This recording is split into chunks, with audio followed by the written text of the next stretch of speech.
নমস্কার। আমরা বেশ কিছুদিন ধরে কবি শঙ্খ ঘোষের কবিতার মধ্যে রয়েছি। আজকেও আমরা শঙ্খ ঘোষের কয়েকটি কবিতা পড়ব। প্রথম কবিতার নাম টিকিট ঘর। সবাই তোমার মুখের দিকে তাকিয়ে আছে, কেননা তোমার কাছেই টিকিট থাকবার কথা।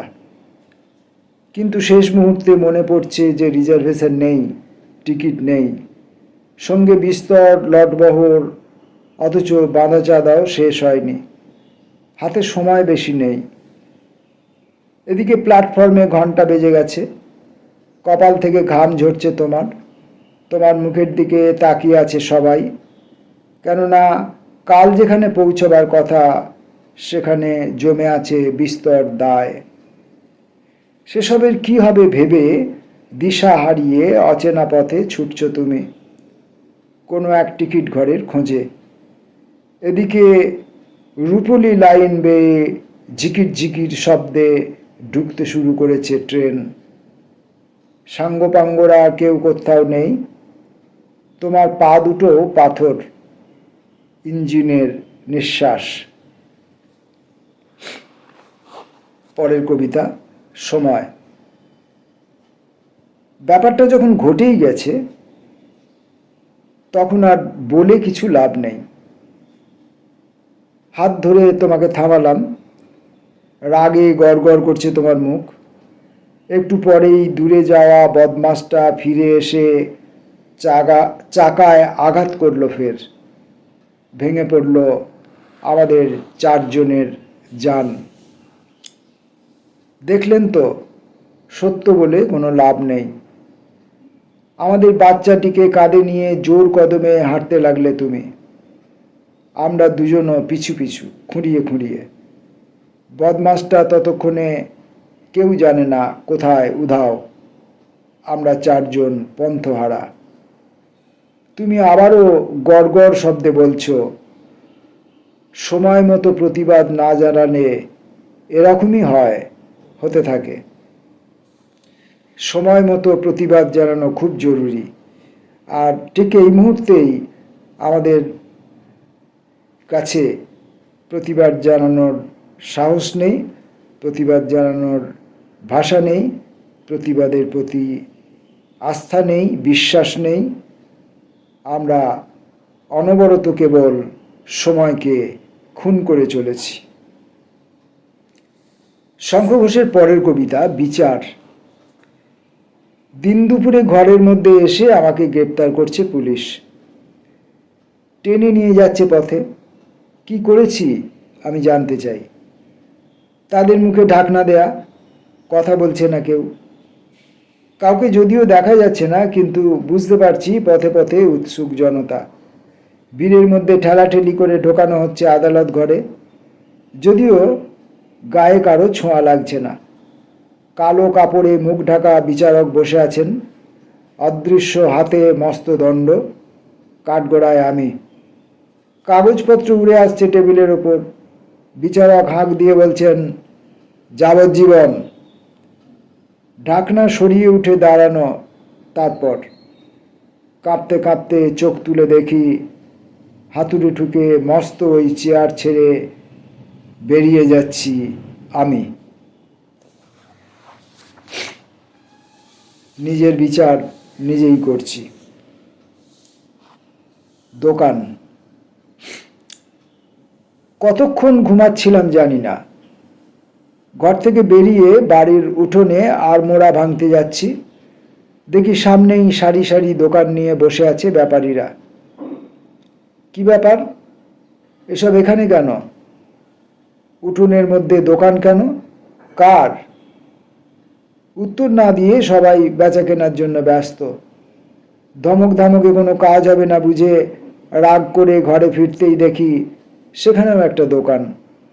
বাড়ছে, বড় হয়ে উঠছে আমার ঘর অর্থাৎ দোকান, বড় হয়ে উঠছে আমার বাহির অর্থাৎ দোকান।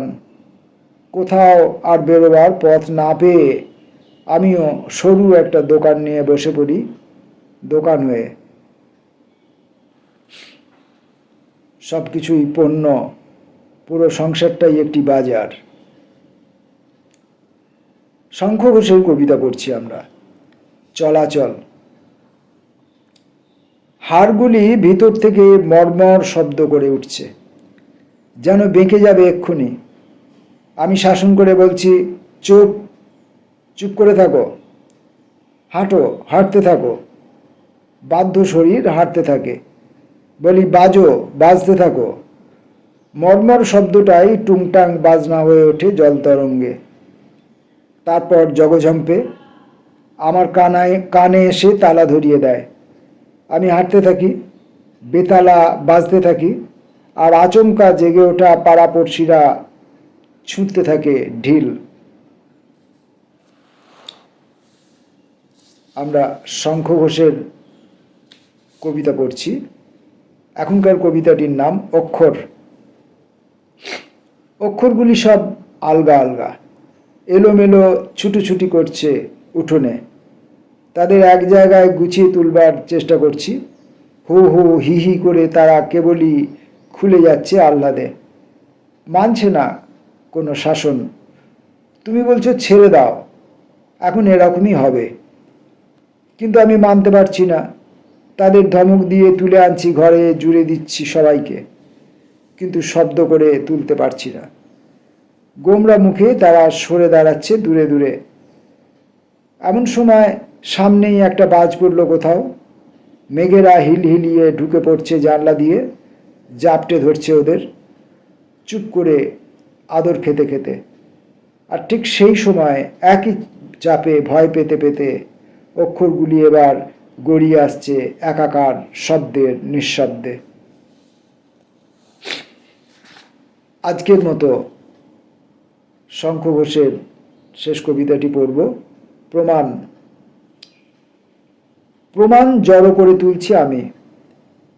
তথ্যের পর তথ্য জুটিয়ে হাসি হাসি মুখে বলছি, এই তো সাবলীলভাবে চলে আসছে সব চারদিক থেকে। সুটকেসের পর সুটকেস ভর্তি করা। ট্রেনের মসৃণ কামরার মধ্যে গড়গড়িয়ে চলে আসছে তারা। যতই বেশি আসছে ততই বলছি, এই তো, আরো, আরো। কিন্তু সে তবু বলেই চলেছে। এতে কি প্রমাণ হচ্ছে? আসল সেই প্রমাণ কোথায়? অবাক হয়ে আমি আরো অনেক খুঁটিনাটি ঢেলে দিচ্ছি স্তূপের ওপর, সাজিয়ে দিচ্ছি। মেঝে থেকে সিলিং পর্যন্ত ভরে উঠছে স্তূপ। অবসাদে ভেঙে পড়ছি, কিন্তু কিছুতেই তার কাছে প্রমাণ করতে পারছি না যে আমি। ঠিকই তো, আমি যে আমি, প্রমাণ করার কোনো উপায় নেই যতক্ষণ না পর্যন্ত আমার আমিকে আমি এবং আমার আমিকে তুমি চিনতে পারছি, স্পর্শ করতে পারছি, ছুঁতে পারছি, গ্রহণ করতে পারছি, মেনে নিতে পারছি, ততক্ষণ পর্যন্ত আমার আমিও আমি নই, তোমার তুমিও তুমি নয়। এখন শঙ্খ ঘোষের কবিতা বা যে কোনো কবির কবিতা আমি যখন পড়ি, অধিকাংশ কবিতাই আমি প্রথম পাঠে পড়ি।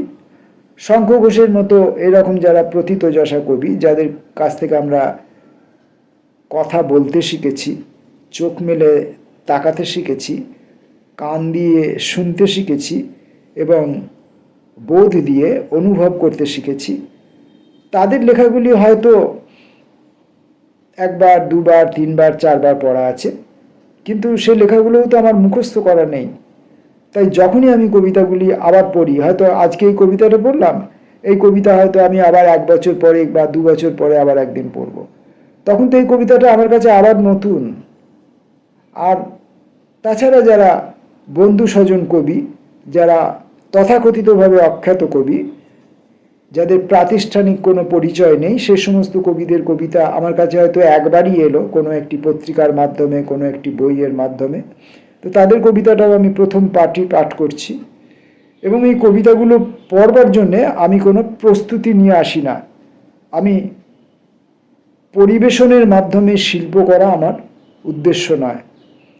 আমার উদ্দেশ্য হলো কবিতাগুলো আমার নিজেকে শোনানো, আর আমার নিজের বিবিধ রকমের প্রতিবন্ধকতার কারণে আমার নিজের কথা আমার মুখের মধ্যে আমার কথাগুলির সঙ্গে সংঘাতে মেতে ওঠে।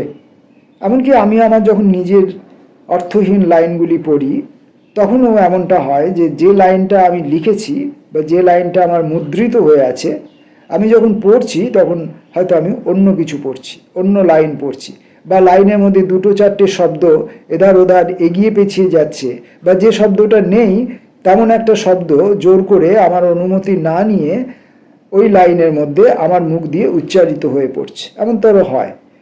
কিন্তু যারা প্রতিষ্ঠিত কবি, যারা নামী কবি, যাদের কবিতা অন্যেরা শুনেছেন, যাদের কবিতার সঙ্গে অন্যেরা অভ্যস্ত, যাদের কবিতা দিয়ে কবিতা প্রেমিকদের শরীর মন তৈরি হয়েছে, তাদের কবিতার ক্ষেত্রে অমন ভুলটা তো আর মেনে নেওয়া যায় না।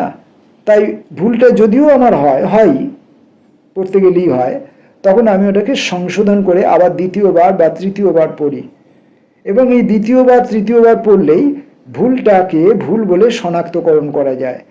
আর যারা চালাক লোক, যারা ধূর্ত লোক, তারা বলেন যে যা করে ফেলেছ তা করে ফেলেছ, যা বলে ফেলেছ তা বলে ফেলেছ, ওকে আর সংশোধন করতে যেও না।